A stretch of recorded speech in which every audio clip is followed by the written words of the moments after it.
సంజయ్ అంటే బీజేపీ లైన్లోనే పనిచేస్తుంటాడు. ఎక్కడ సందు దొరికితే అక్కడ పోయి కొంత నిప్పు రాజేసి వస్తాడు అంతే. కానీ 4,000 పింఛను ఇవ్వమని అడిగాడు. ప్రజల కోణంలో బండి సంజయ్ గారు రాజకీయం ఎప్పుడు చేయరు. ప్రజా సమస్యల మీద రాజకీయం చేయడు. ప్రజల సమస్యలు తీర్చండి రాజకీయం చేయడు. స్టేట్మెంట్ కూడా ఇవ్వడు.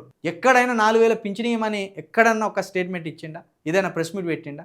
7,500 రూపాయలు రైతులకు సకాలంలో అందించండి సహాయం అని ఎప్పుడన్నా ప్రెస్ మీట్ పెట్టిండా? ఇక నిరుద్యోగులు పెరిగిపోతారు రాష్ట్రంలో అని ఒక ప్రెస్ మీట్ పెట్టిండా? లేకపోతే బనకచర్ల ద్వారా నీళ్లను దోపిడీ చేస్తున్నారు ఆంధ్ర ప్రభుత్వం అనేది ఎప్పుడన్నా పెట్టిండా?